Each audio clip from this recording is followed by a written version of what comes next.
But with no further ado, I want to introduce our speaker, Richard Belcher. He really requires no introduction. He's been in your homes for the past 40 years, on your radio or your television. He was telling me he is a lifelong Atlantan, born at Crawford Long Hospital. I won't say what year. I'll let him do that if he wants to. But has worked at Channel 11, Channel 5, and Channel 2 here in Atlanta, and just really one of the best ones out there as a former journalist. His work is something that I just really admire for what he does, getting to the bottom of stories and what's going on, being done in our names and in the names of the public by our elected officials. And so we're going to have a great conversation this morning. So, Richard, come on up.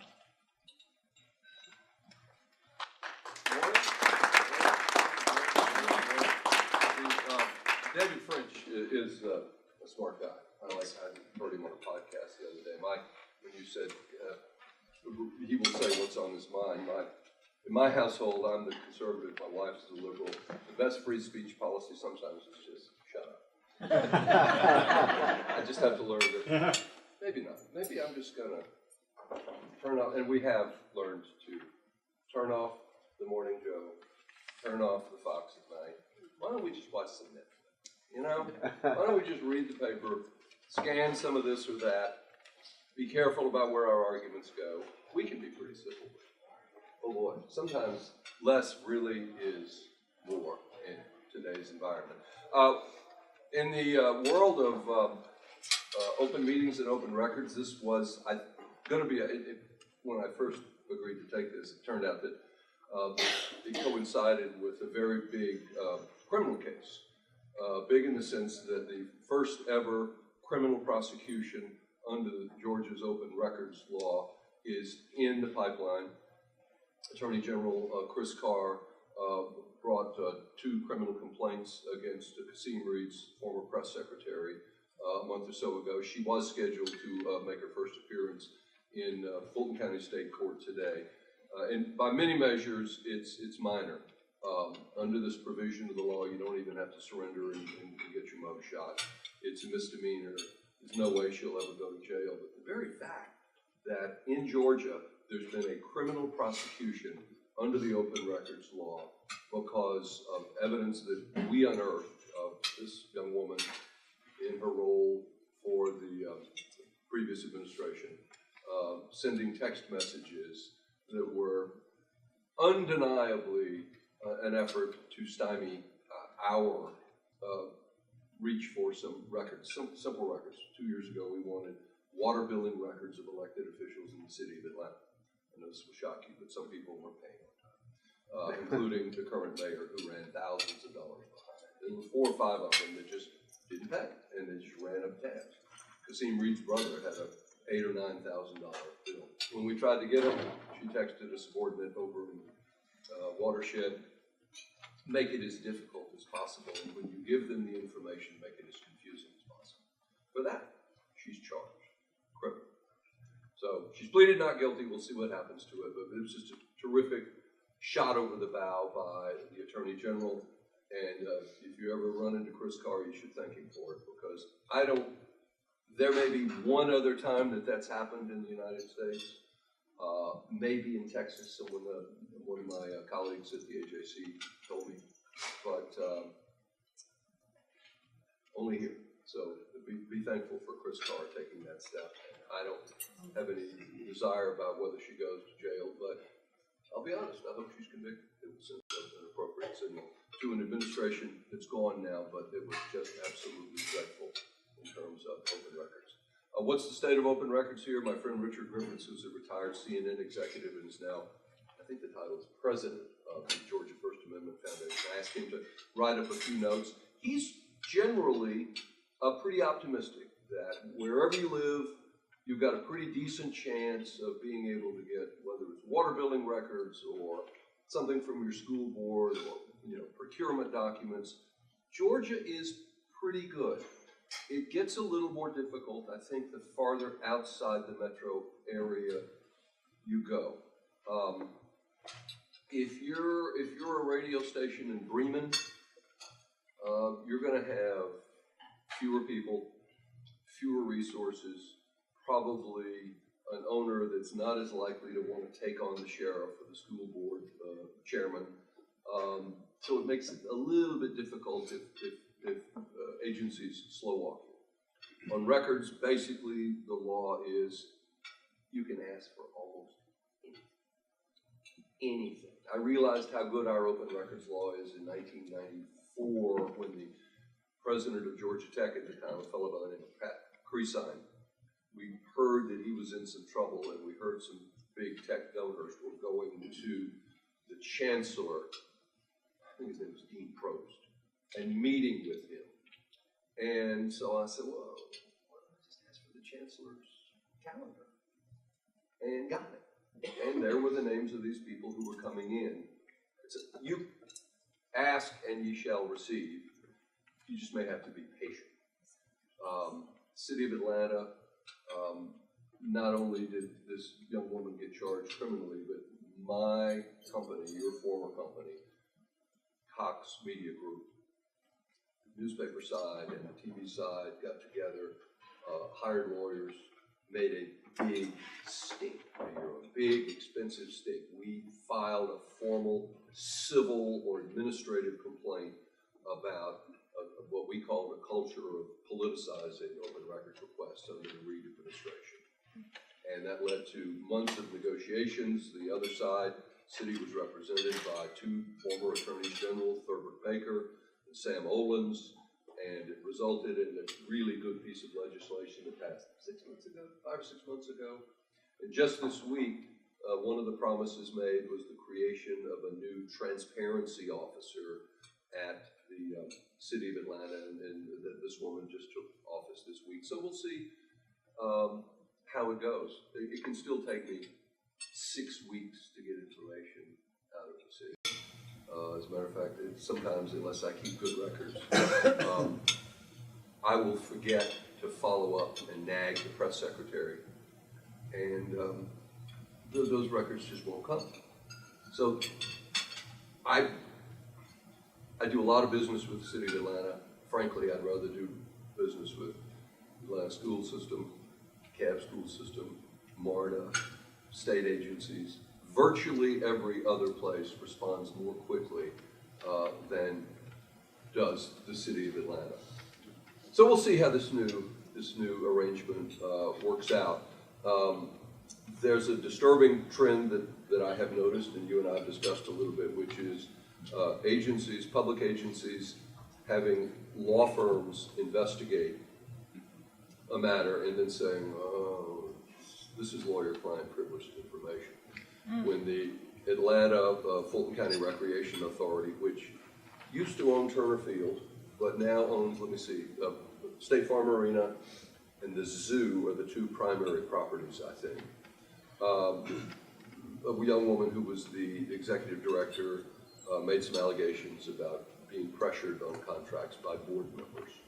They hired a law firm returned results pretty quickly, and we've never seen a word of it because they argued, I wouldn't call it successfully, we didn't challenge it. That's just a fight we didn't get into. But they argued we don't have to release it because it's lawyer-client privilege.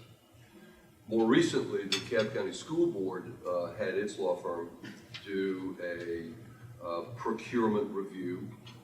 It was insufficient, but it was a good beginning.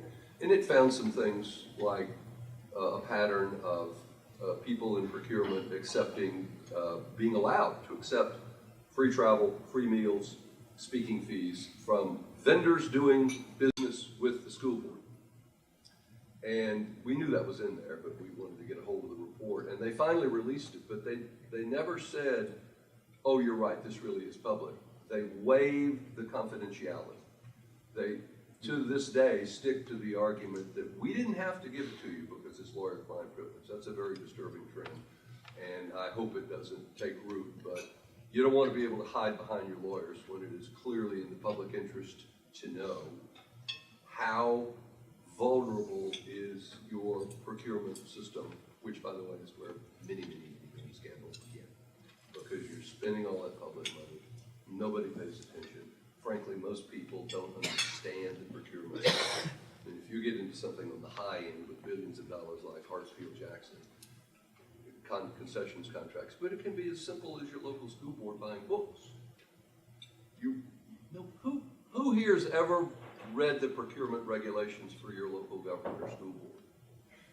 If you say you have, I'm sure there's a 12-step program. But you got to be pretty nerdy, pretty driven, pretty obsessed to want to do something like that. But then you drilling down, that's where the money is. And the idea that you can accept gifts and free travel, and oh, by the way, that's okay, is pretty outrageous. Talk to us a little bit about, even when governments are complying with open records requests, you talked about the time it takes. There are sometimes, well, you can have it, but it's going to cost so much per page. And oh, by the way, there's 10,000 pages, and it's $4 a page, or something like that. Well, there's a limit on what the page, actually the page price has gone down to 10 cents. It used to be 25 cents. Look, I work for a big company that can afford a big hit, but there are times when you know that you're getting jobbed, because they can charge two kinds of fees. One is the page fee, which if you're asking for 10,000 pages, you should know what you're getting into. I mean, if that's the size project you want, okay, but know you're going to have some fees. Real fees run up when they're allowed to charge you the search and redaction fees, and that's an hourly fee, and they're supposed to charge based on the hourly rate of the lowest paid person who can do it. So they shouldn't be able to charge you the hourly rate of the $150,000 a year commissioner. And every once in a while you'll get agencies that will try to do that. Again, I work for a big company. If I see that we're going to spend several $100s, I go to my boss and I say, we good on this? And she will almost always say yes. But if you were that Bremen radio station, and you want to go back and look at the emails of county commissioners, whatever it happens to be, the sheriff's office, it can get expensive. It can be so burdensome that you can't get the job done. And I don't believe the law requires waiver. You can. An agency can say, oh, never mind. And I run into that all the time. The city of Atlanta rarely charges us. Its interest is sort of a paradox there. They're the most difficult with whom to do business, but they rarely charge us substantial amounts of money. A lot of places now have gotten better about, used to be, please come present us a check, and we'll give it to you. I'm not saying that never happens. Now, oops, pardon me, turn this thing off.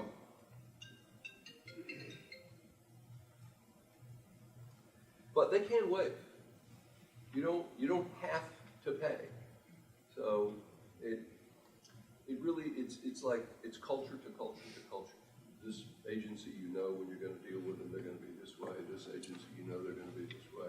And oh, by the way, we haven't even mentioned dealing with federal agencies. I would rather deal with the orneriest South Georgia sheriff than almost any federal agency.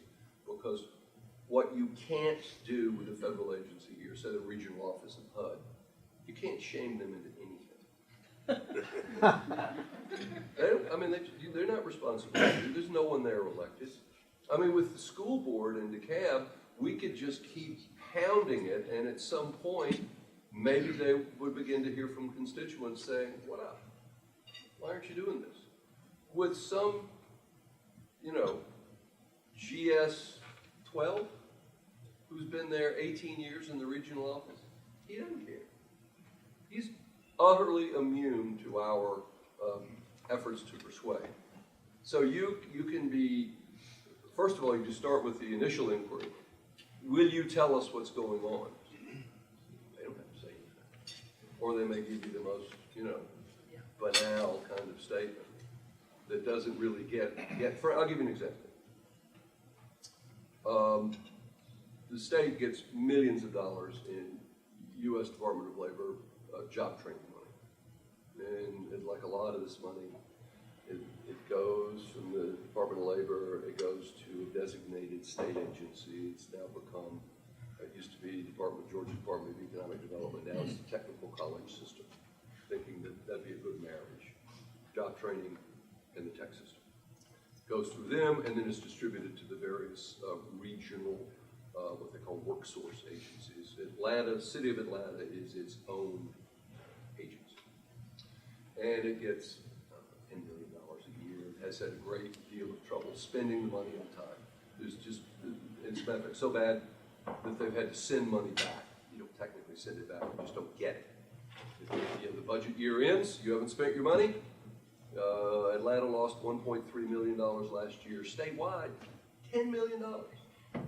Maybe 9.2. Right at $10 million. Let's stop and think about that for a second.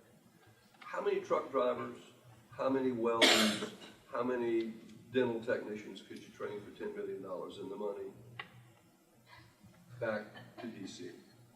But if I went to the U.S. Department of Labor and said, we'd really like someone on camera to talk about what an outrage this is and how this is a missed opportunity, what do you think the chances are? No.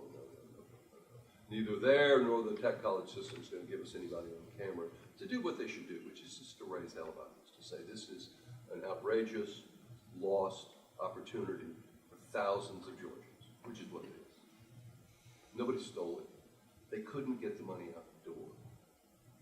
And it'll happen again this year. Not maybe at that same scale. So what you find there is, I think, a tendency of government agencies, even when they have a mess, nobody at the federal or state level really wants to scold the local agency. They will investigate them, they will review them, they will audit them, they will issue reports telling you, in often very technical language, what has happened or has failed to happen.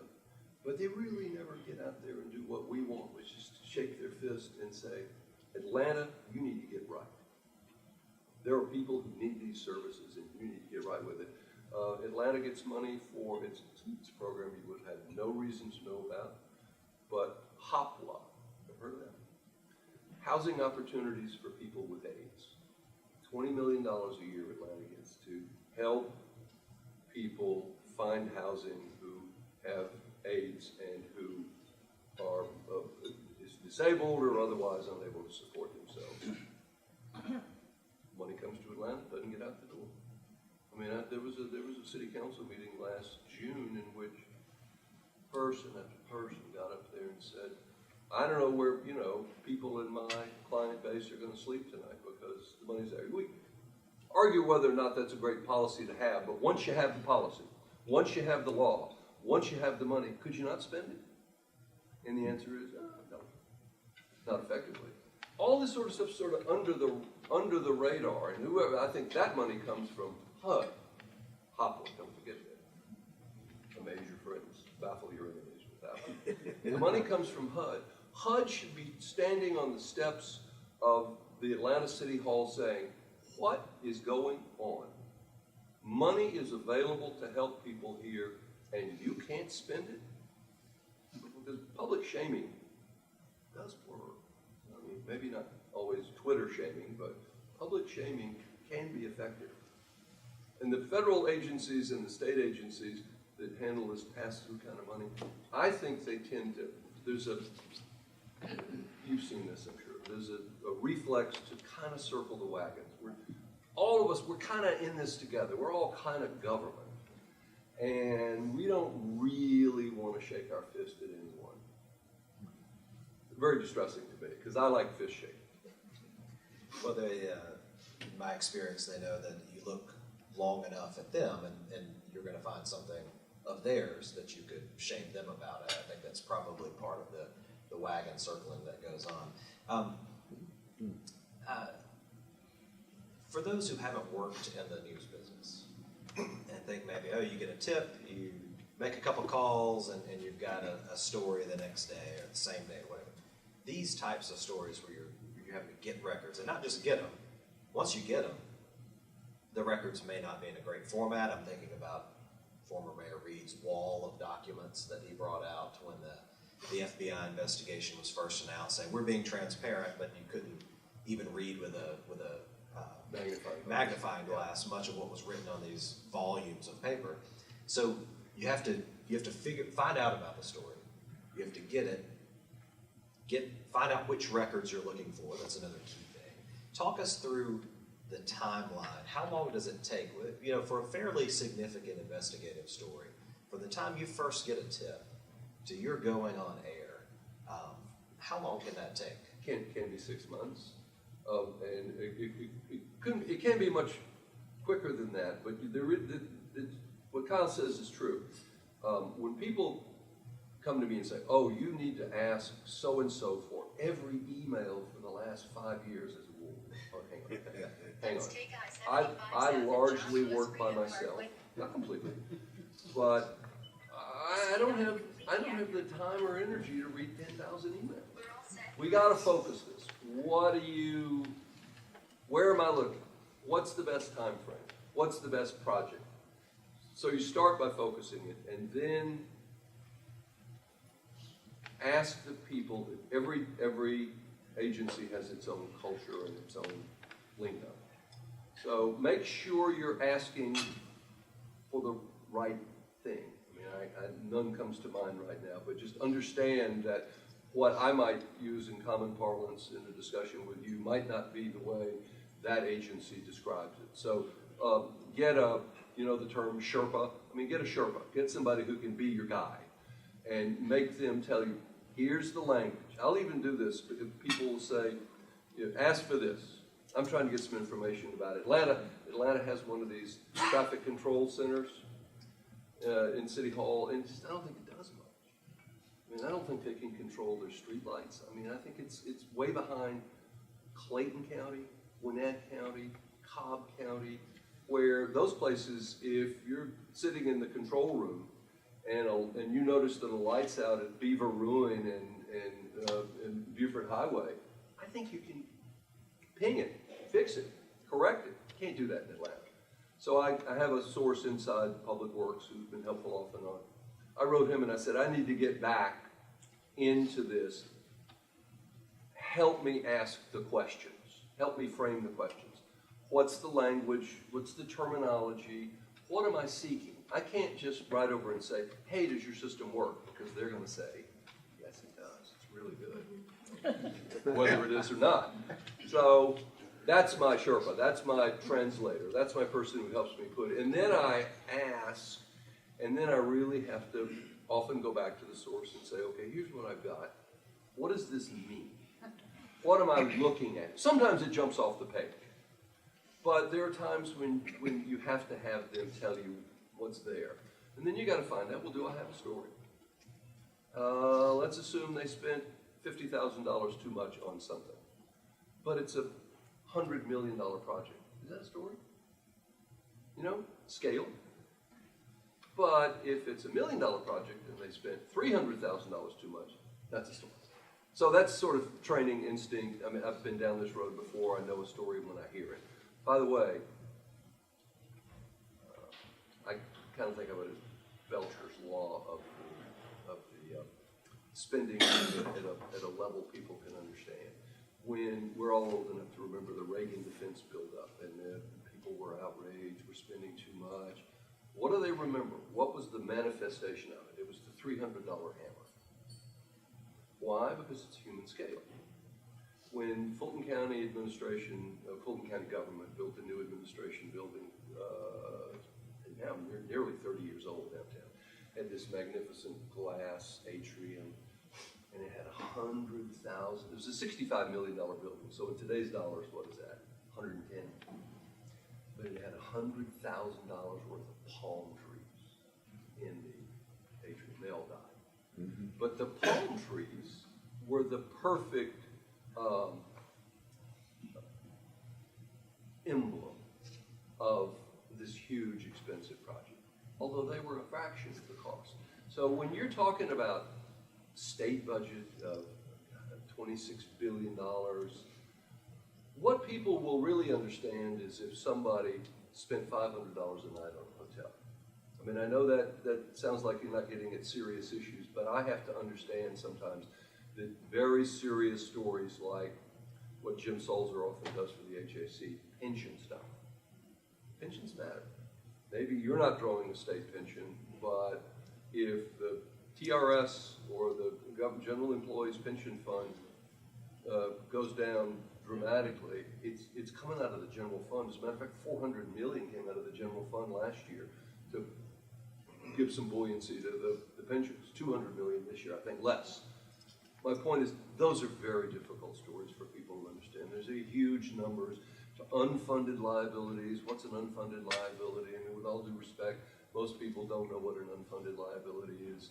And, oh, well, it's really going to be bad. It's bad now, but boy, wait till 15 years. 15 years? I can't think of, most people beyond the next pay period, or beyond the next vacation, or beyond my child's prom. So most people aren't paying attention to these kind of big dollar, big picture issues. So some of the most serious issues, it's very hard to get their attention because the numbers are big, the timelines are long. I mean, does anybody in your neighborhood really, we're all old enough where we're going to drain the Social Security before our kids get to it anyway, right? But who in your neighborhood worries about Social Security solvency in 2035? Not really. I mean, we know we should be intellectually, right? But nobody's really hot about it. But it is at some point going to be a cataclysm, isn't it? Are we going to go over the cliff? I think. I joke about it. Are we going to go over the cliff on Medicare? I think. But it's very tough to get people's attention because you don't have. The Democrats are really good at this because if you talk about Medicare, they talk about shoving old people in wheelchairs over cliffs, and that will get your attention. I don't think I'm being cynical about this. It's a bumper sticker, right? And a lot of these things don't yield to a bumper sticker. Can you imagine running a fix our pensions? That's why we do the work we do, so that someone can hopefully glean from it that kind of bumper sticker idea. So if those are the issues that people have a hard time connecting with, what are the ones where if you do a story on X, and it is the kind of story that you've done it about this agency or that one, several times, the emails are going to come flying in. What are the things that people really respond to as far as your viewers go?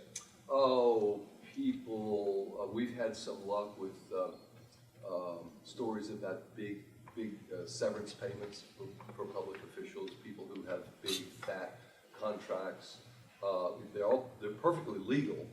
Governor Deal recently, here was an example of one where we got a good bit of response. Governor Deal's daughter, not the one who does fundraising, I'm blanking on her name right now, but Governor Deal's daughter, I think the one who had the failed sporting goods business.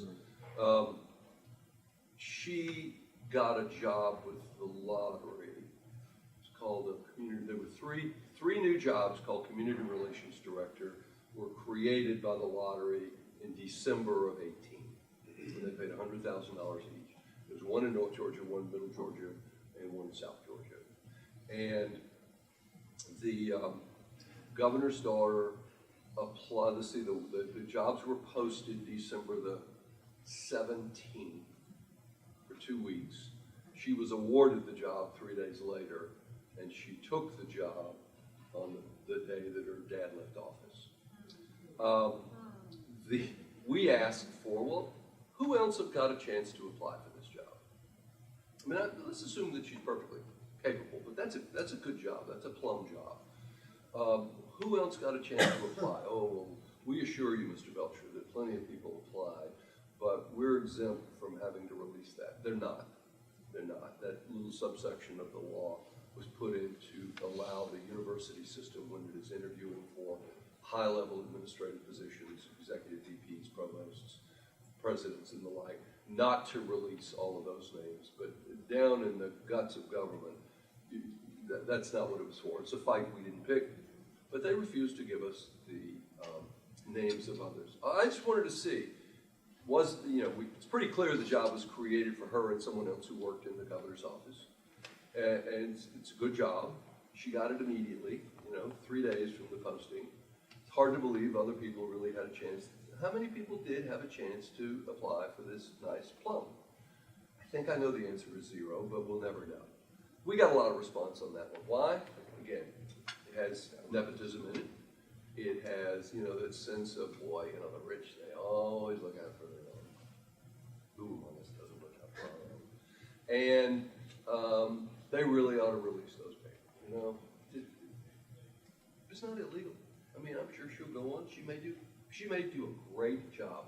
But a story like that is human scale, you can imagine, you know, you're making $55,000 a year as a school teacher. You haven't had a raise in 5 years, and the governor's daughter gets this job. It just kind of has that it ain't right feel about it. So yeah, people respond. Again, it really does come back a lot of times to what's the human scale. I don't do consumer reporting, and boy, just by choice, I'd rather fiddle around with government. But you do a story about toxins in people's dog food, oh man, I mean, your email will explode.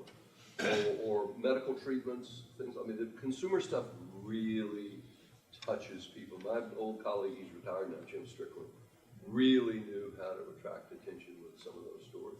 That's a great area, and it's just never been my choice. You know, I'd much rather spend my weekend reading an audit. You know, I know that there's a sickness there, but I do like it. We appreciate those of you with that melody because it's definitely important. All right, I want to open it up to questions in the audience. I know y'all must have some, and I see Tommy Hills right there immediately with his hand up. Another thing that struck me about the appointment of those people in the lottery commission, community relations, was there were contracts involved on a lot of jobs that Governor Deal put in the last. That was, in my experience, kind of unusual to have contracts for state employees. And all. Have y'all thought about looking into that? Well, we Greg Bluestein at the HAC and I did a follow. Once we aired the story about Governor Deal's daughter, somebody emailed Greg and said, "Oh man, you ought to see the deal that he gave the I think it's called CEO of the lottery, Gretchen Corbett." Right? Mm-hmm. And so we got her contract, and it was done in the last 60 days or so, maybe end of October, so 2.5 months before Deal went out of office. $300,000 with a guarantee that if she's fired, in other words, if Kemp came in and wanted my own person, which a lot of new governors will want to do, it would cost $600,000, $700,000 grand. You know what? It might be, actually it was 3 years, and she would get the full payout. So it would have been somewhere in the 700 range, we calculated. So Greg gets in touch with the, what's his name? Who was the chief of staff? Or Chris Riley. Yeah, Chris. Governor Riley. And and Riley says, "Oh, no. We did that forever, all of them." And so sure enough, the guy at the Ports Authority had a deal that would, look, my assumption here, maybe the Ports Authority runs great, but he got a deal that would cost, we think, with bonuses, about 1.3 to sever. The guy at the Georgia Technology got a deal that would cost about $420,000 to sever, and there were a couple of lesser ones. The point being that if in these authorities, note they're all authorities. They're not standard, state employee jobs or university system jobs. That the governor put them in these authorities, and they were all people who, maybe they're doing a great job, but what he did was he took away from Governor Kemp the opportunity to put his own team in there without paying a really high price.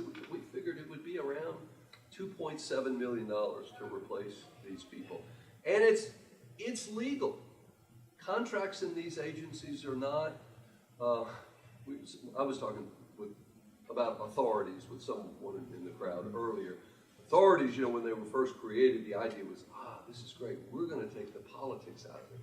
Always remember this, when you take the politics out of it, it's much harder to shame somebody into doing something because nobody's going to lose his job. No one's going to get beaten in an election because the Stone Mountain Authority or the Lake Lanier Islands Authority or the Jekyll Islands Authority has failed to do something. I'm not saying you can't get fired, but it is much more difficult than shaming a city council person or a board of education person or a county commissioner into it because they're immune from the politics and they're off the radar.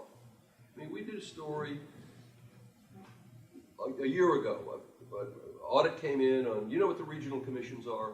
Your regional planning commissions. Here it's the Atlanta Regional Commission. You probably got the Mountain Regional Commission. That money comes in and they help plan how, mainly to distribute maybe transportation and money for the aging, I think, are two of the big ones. Atlanta Regional Commission's a big one. And last year, they got gigged by the state auditors, late 2017, for misuse by the executive director, Doug Hooker, who, by the way, makes $244,000 a year. So at the time, $100,000 more than the governor. For misuse of his P card. It was all small stuff. It's back to the, Belcher's law, the human scale. It was upgrades on flights. It was skipping the charter flight that ARC had put together to go somewhere so that he and his wife could go and stay a couple of extra days somewhere.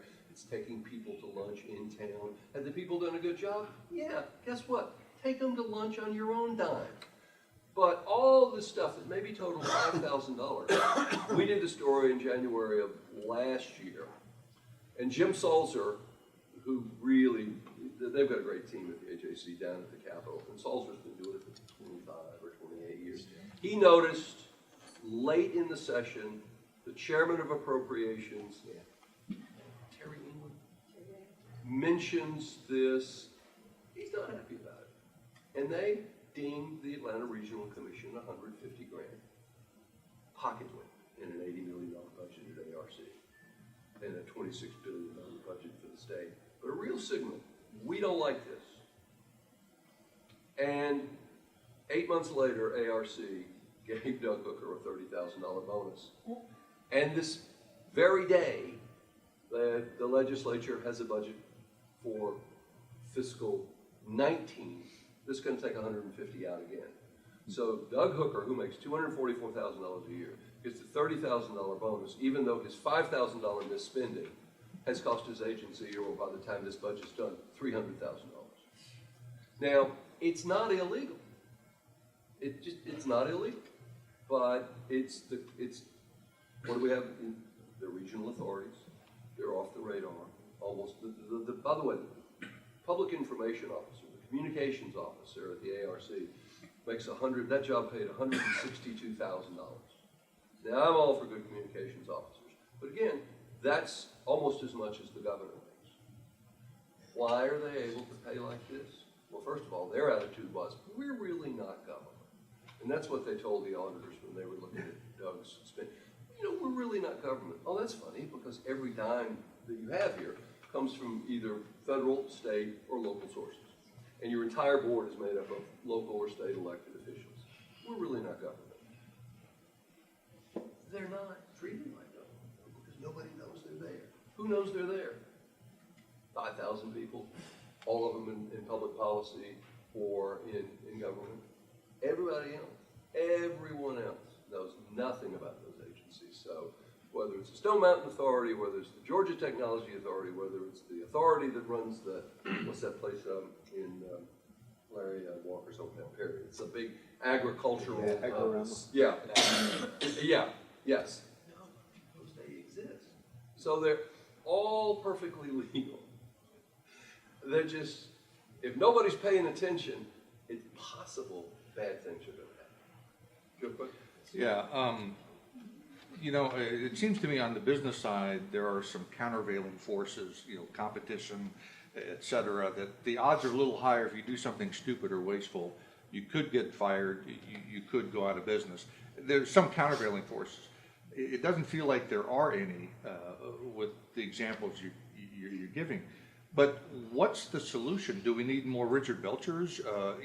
How do we kind of go after this? Because it's frustrating and we know who's paying for it. It's been a while since we've been in school, but we all remember Sisyphus. He was the guy who was pushing the boulder up the hill, remember? And he never quite got it there. There is no solution. It's a perpetual fight. Just, on a grander scale, what was the great line that Franklin had after the Constitutional Convention? What form of government do we have? A republic, madam, if you can keep it. I mean, it is a perpetual fight to get good government, because whether you're a person of faith or not, I mean, read the Bible, read the Old Testament. This didn't start yesterday. Selfishness, laziness, inward looking rather than outward looking, being concerned. I mean, we hear all the time today that we're so tribal, we've gotten so tribal in our politics. That's where we started, in tribes. I mean, all of this kind of sort of comes naturally to us, but something being natural isn't the same as something being good or healthy. I think it's a perpetual fight. It is helpful to have people like Richard Dale Russell at Channel 5, Dan Kluppel and Scott Truby and James Salzer and Greg Bluestein and Stephen Deere and people who just come in every day wanting to know, what can I get into? Well, I try to tell younger reporters, you go to a news conference and you hear somebody make a pronouncement, do the story that day, but file away a note and say, here's what they promised. Let me see in 6 months, you know? But there is, I'd love to think there's a solution. Just keep pushing the boulder, I think. And I'll take a little bit more. We do need more Richard Belchers out there. My fear is that we're getting fewer and fewer these days. I agree. And that's something we need to all think about as we consume media, you know, and what we, you know, the outlets that we read or watch, and what we're willing to pay for it. I'll put that little plug in there. Let's get to this side of the room, and then we'll come back over there. We've got about 10 more minutes. Richard, in the last 6 months, Cobb, Fulton, and DeKalb have spilled millions of gallons of poop. I was trying to think of a better word. Does that get the attention of, you know, obviously they don't pay attention to what's going on the school board, so is poop leaking out of pipes? Is that getting any attention? It gets the hyper-local attention of the people who are near it and the stench that is there. But, you know, when I read, I mean, I've done some reporting in DeKalb County on the number of spills and the problems there. What's happened in, I mean, if anybody noticed, I mean, what's happened in South Fulton County is astonishing. 40 million gallons of raw sewage over a period of about a month, was it, roughly? Roughly. Pumping down, and I'm not, ultimately it was in the Chattahoochee, but I'm not sure what the subordinate creeks were down there. But I don't think it gets the attention that it deserves unless you live right next to it. By the way, around the same time, Cobb had one that spewed sewage for 8 days. And it topped out, I think the EPA or EPD records that as 13 million gallons. No, I don't think it gets the attention unless you're right next to it. And this is another one of those, it's sort of pension-like or Social Security-like. Nobody really gets elected talking about infrastructure. But we do have a lot of work that has to be done, and especially underground infrastructure. You might get some traction with voters over a new train or a new highway lane or better switching capabilities so you can coordinate street lights and you can go straight down, you know, some big surface street without stopping. But stuff that's underground, you're never going to see, you don't want to see, you don't want to smell. It's just not a winner, but I mean, there's probably plenty of people here skeptical of, you know, the EPA and the EPD, but thank goodness those agencies hold to the fire the feet of local governments that don't do what they have to do, which ultimately comes down to you have to spend money. You cannot let these problems go on. The city of Atlanta during the 90s, under the last part of the Campbell administration, was paying thousands of dollars every day for years because of EPA fines. Thousands. Then why did Flint, Michigan get such attention? I mean, it was the people there, children getting sick. Human scale.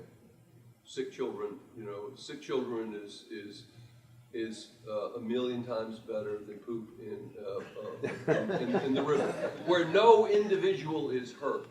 If that had gotten, let's go back to this bill there. If that had gotten into the well of a farm that was run by a nonprofit for retarded kids, I'm you know, developmentally disabled kids, then would there have been more TV coverage? Of course there would. Yes, it does get back to human scale. you also had that wonderful fight at every level of government in the Flint story.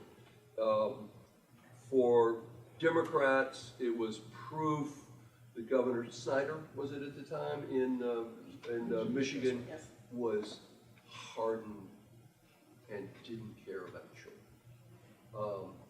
For conservatives and Republicans, it was proof that that Democrat-run town was utterly incompetent and had been for years. And for depending on your side, for liberals, the EPA rode to the rescue. For conservatives, the EPA didn't catch this in time. So it had everybody could finger point. And you know what? I think all of it was true at some level.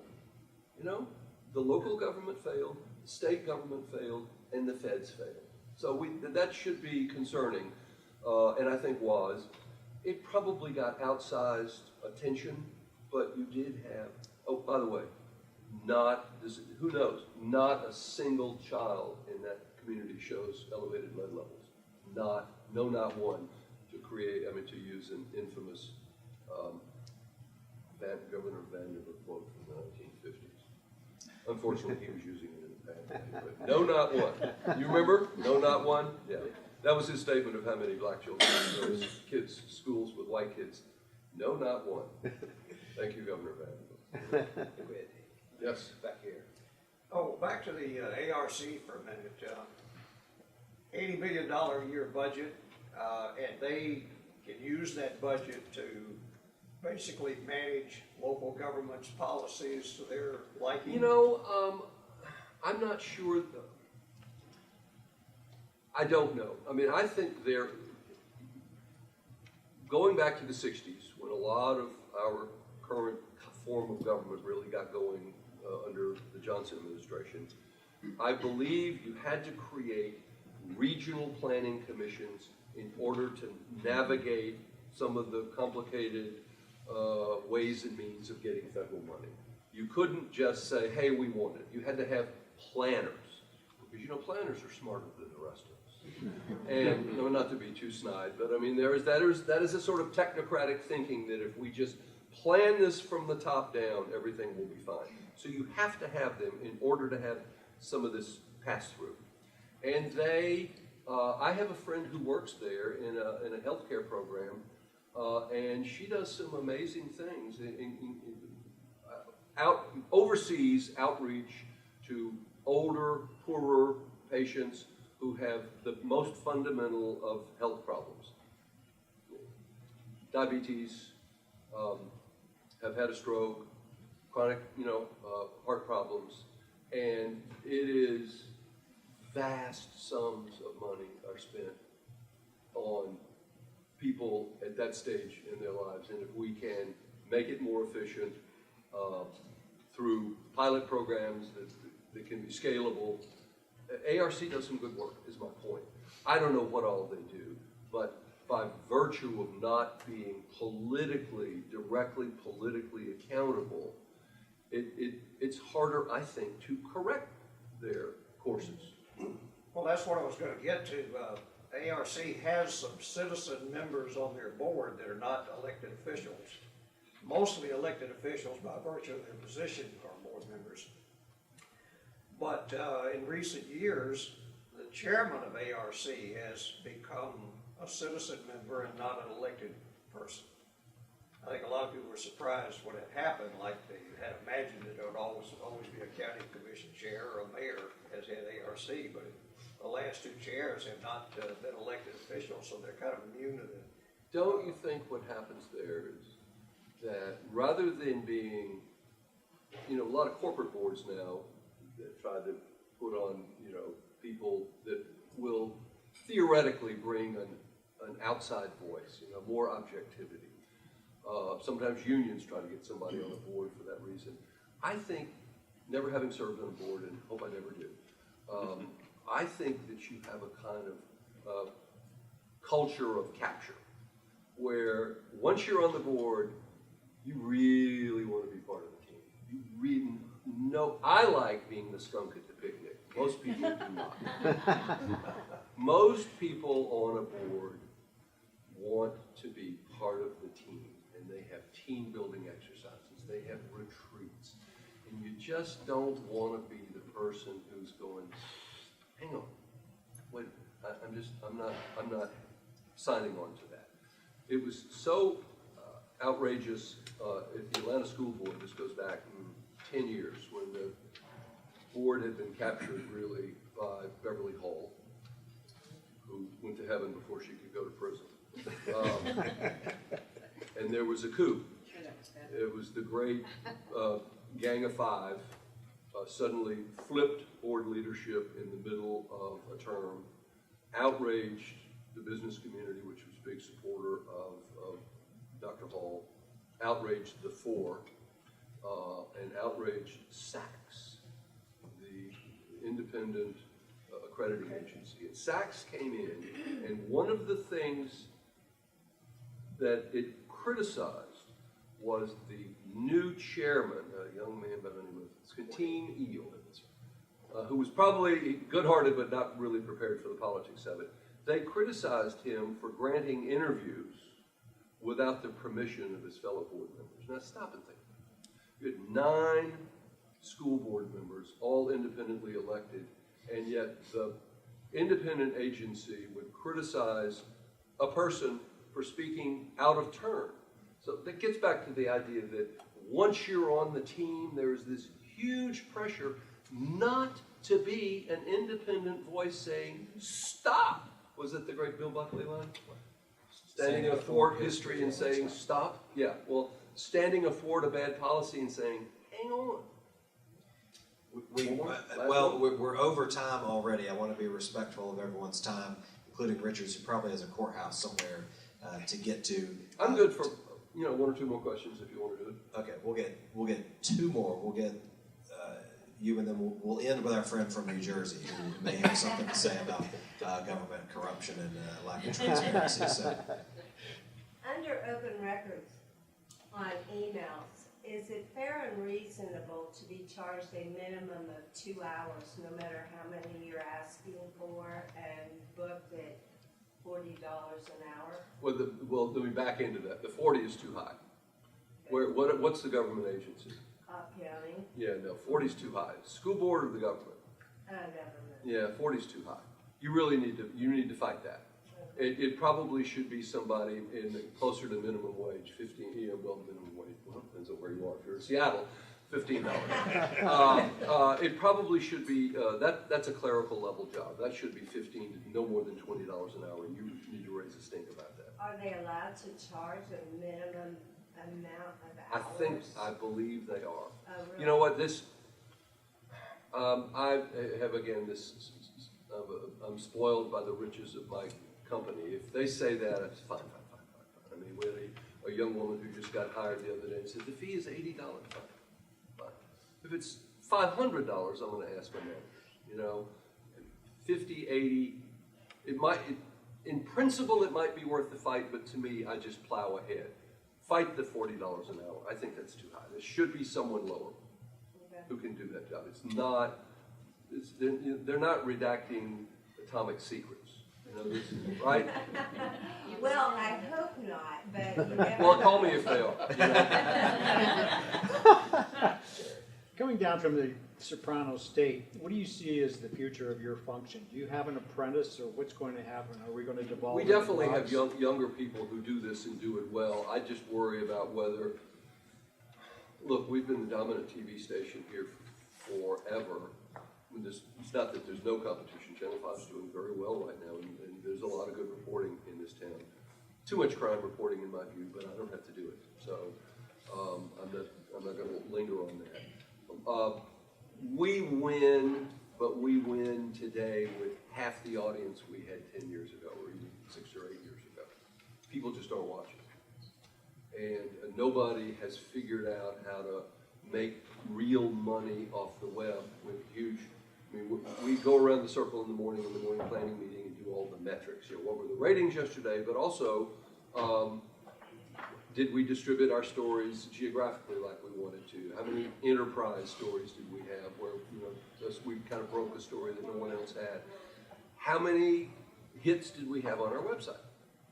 And our goal is like 1.4 million a day.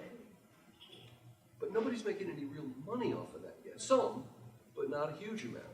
So I do worry. I mean, I have a really smart 28-year-old who got a political science degree from Georgia, really widely read. I mean, he sends his mom and me great articles. I mean, he's sort of conservative libertarian side of the aisle, but we get stuff from him from New Yorker and Atlantic and all just ESPN. Anybody want an hour discussion of whether it's LeBron or Michael Jordan, who's the greatest? I can deliver it for you. But I would never. He will never have appointment TV watching. B, he will never walk down to the bottom of the driveway in the morning, a ritual I still follow, and pick up the paper. And C, he's just not going to be a standard consumer on whom we can rely for revenue. But he's very well read. I think he may be like a lot. I live in Druid Hills, which is very well educated, very liberal. When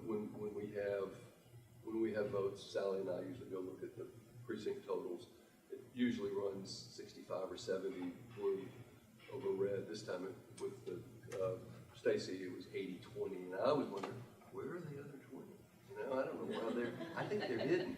But my son, like a lot of people, won't know a lot about grassroots stuff. You know, the failure of the water system, or in DeKalb County, say, the failure of thousands of water meters, unless it affects him. He won't know about the school bond issue. He may not. I mean, I have a lot of neighbors, and I've known a lot of well-educated people over the last 10 years who will proudly say, oh, I don't take the HAC, I take the Times. Okay. I'm glad you know what's going on in, you know, southern India. I think it's very important to know about all of the, you know, fine points of Brexit. You don't know where your tax money's going? I think there's a ton of this. You know, this cohort here grew up getting those traditional sources of information, feeling deprived if we didn't, and it's just a different world now. And even the smart ones, and I put my son in that, even the well-read, fairly sophisticated, fairly well-traveled ones may not know boo about the cost of, you know what North Atlanta High School cost down here when it was rebuilt in the IBM building a few years ago? $150 million. Most expensive high school in state history. That's not illegal. My point is, my son would never know. He would never ask. You know, so I think we're going to have this dearth of knowledge at the granular level. Am I allowed to say that? Down where the rubber meets your tax-paying dollars. You know, your local dollars.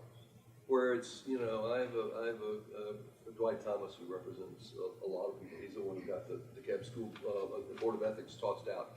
African-American guy, one of the first black graduates of Avondale High School, one of the first blacks to attend, I think, University of Miami Law School. Solid Democrat. He said, when Obama got elected and all my people were happy in 2008, I said, that's great. Pay attention to what's going on in your local community. Pay attention to whether the cops come on time. Pay attention to whether the street lights are there. Pay attention to whether your schools are worth a damn. Pay attention to the local stuff. And I do think the trend, as your old line of work and my line of work reaches smaller and smaller audiences, I think it's going to be harder and harder to keep even fairly well-educated people plugged into the nitty-gritty of local government. It's just sexier to argue by Twitter over, you know, what the president said about John McCain. You know. It's just endless, you know, but you don't know what's going on down the street. Can I ask a quick yes or no question? I'm going to have to call time here. We're 10 minutes over. You can ask me after. But I'm sure Richard will stay as long as he can. We'll just end on, that's a great note to end on, because, you know, the saying is the sun will come up tomorrow. Well, when we're talking this kind of sunshine, the kind of sunshine being put on government to make sure that we know what's going on, with some of the trends out there, I don't know that we can necessarily say that's true. So I think it's up to us as citizens to make sure that we're demanding that of someone, and hopefully the market will work out how we're going to pay for this outlet or that one. But it's a very important function in our society, and it's why we do this event annually. So please join me in thanking Richard for